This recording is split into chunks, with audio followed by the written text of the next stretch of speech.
J'ai travaillé en France en communication pour un grand groupe français. Ensuite, quand on s'est mariés, j'ai rejoint mon mari au Gabon, où on a attendu, enfin j'ai travaillé pendant quelques mois dans une société de placement de personnel sur les chantiers pétroliers. Et ensuite, on a attendu nos enfants, donc j'ai fait une bonne pause. Et on est parti en Tanzanie, on est revenu au Gabon. Et là, j'ai eu l'idée, en fait, l'idée de Tribu a commencé à germer un peu en Tanzanie. Et le fait de revenir dans un endroit que je connaissais, où j'avais déjà des repères, ça m'a permis de monter plus facilement, je pense, mon projet. Alors Tribu, c'est une marque qui fait des vêtements, des accessoires pour la famille et pour la maison. Donc le concept, c'est que tout est personnalisable à 100%. J'ai acheté une brodeuse du coup pour faire des broderies sur mesure. Et ensuite, en utilisant le tissu wax, le pagne, comme on appelle ça en Afrique de l'Ouest, on fait des montages. Les montages en fait sont faits par l'atelier du centre ménager de la paroisse Sainte-Thérèse à Port-Gentil. Et donc ce centre en fait c'est un centre de deuxième chance de formation pour des jeunes filles qui n'ont pas pu aller à l'école ou alors qui n'ont pas réussi à suivre la scolarité dite normale. Donc c'est elles qui montent les produits que je revends.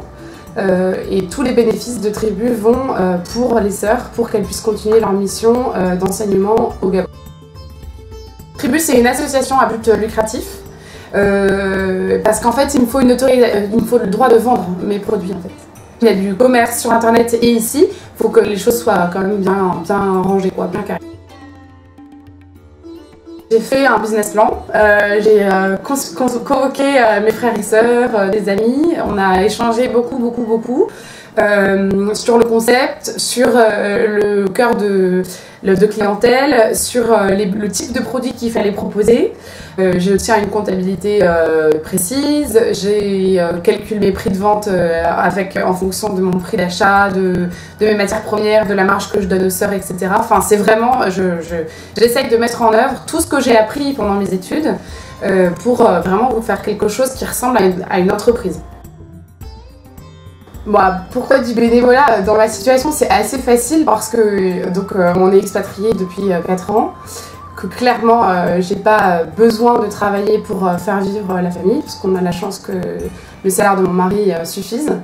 Il y a donc cet aspect-là. L'aspect aussi que ici, c'est compliqué en fait de trouver du travail pour les femmes d'expats, parce qu'il faut les papiers, il faut les autorisations, c'est compliqué pour les entreprises, donc du coup elles sont pas tellement partantes pour nous embaucher. En plus on sait jamais quand on part, etc. Donc pour eux c'est vraiment pas du tout la step. Du coup je me suis dit que c'était vraiment l'opportunité de ma vie de faire exactement ce que j'avais envie de faire, ce qui me plaisait. Je pense que c'est vraiment une chance parce que c'est pas du tout donné à tout le monde. Je trouve que ça avait du sens d'aider ces jeunes filles. Enfin c'est vraiment une association, un organisme qui m'a tout de suite parlé. Alors le premier est très égoïste. Le premier point fort en fait c'est que moi je m'éclate, que je trouve que c'est super de me lancer, que j'ai la chance de pouvoir le faire. Un autre point fort c'est de voir que c'est pour moi une occasion de me confronter à la population locale. Parce que quand on est en expatriation, on a tendance à rester entre nous parce que c'est plus simple, parce que c'est plus confortable et puis surtout parce qu'il n'y a pas tellement d'occasion en fait de rencontrer les gens du pays.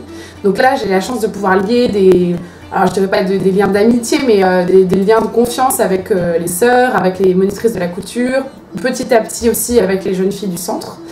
Et ça, je trouve que c'est un grand cadeau. Et enfin, le dernier point, c'est que ça montre que je suis capable, en fait, de faire quelque chose, ça fait 4 ans que j'ai arrêté de travailler, j'ai fait une grande école de commerce, enfin voilà, j'étais, on va dire, sur les rails, tout tracé, et puis en fait, tout s'est arrêté, et il a fallu l'accepter, ça n'a pas toujours été facile.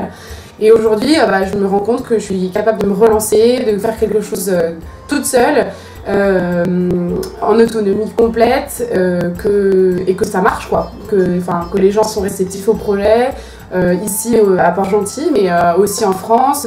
J'ai même eu des commandes de Hong Kong, enfin c'est incroyable quoi, vraiment. Le premier conseil pour faire du bénévolat et pour que ça marche, je crois que c'est vraiment se sortir de la tête que c'est nous qui allons aider les gens.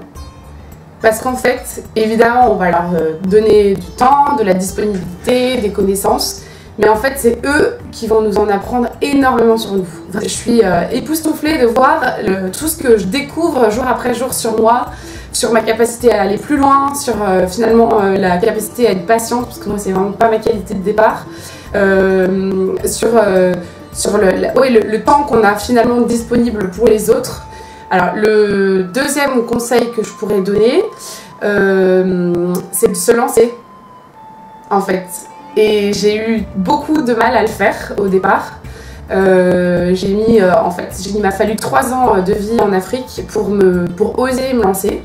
Tu as une compétence, qu'elle soit managériale, financière, juste du temps à donner, quoi. Tu as du temps, mais donne-le. Et en fait, c'est ce qui va te faire grandir vraiment toi. Et le dernier conseil que je pourrais donner, c'est de ne pas y aller seul. C'est d'être entouré par, moi en l'occurrence par mon mari, mais par des amis, par une association, par une structure. Parce que c'est vrai quand même que parfois il y a des moments où on est découragé. Qu'on pense qu'on va jamais y arriver, ça peut arrêter, ça peut stopper une action de bénévolat, alors qu'en fait il faut juste passer à l'étape d'après. Donc en fait le centre ménager de Sainte-Thérèse, il fonctionne avec les sœurs, donc qui sont là toute l'année, et il y a 3 monitrices de couture qui donnent des cours de couture. Elles ont besoin de bénévoles pour donner des cours parce qu'elles ont simplement ces 3 monitrices qu'elles payent d'ailleurs avec l'argent que je leur donne, parce que sinon elles n'auraient pas les moyens de payer leur salaire, leur retraite, leurs vacances d'été, etc. Il y a besoin de bénévoles pour donner des cours de français, mais aussi de maths, d'alphabétisation, de cuisine, d'esthétique, de tout ce qui est possible. Et évidemment, il y a besoin de moyens financiers pour maintenir le centre en état, pour acheter du matériel, pour acheter du tissu, pour le faire vivre en fait.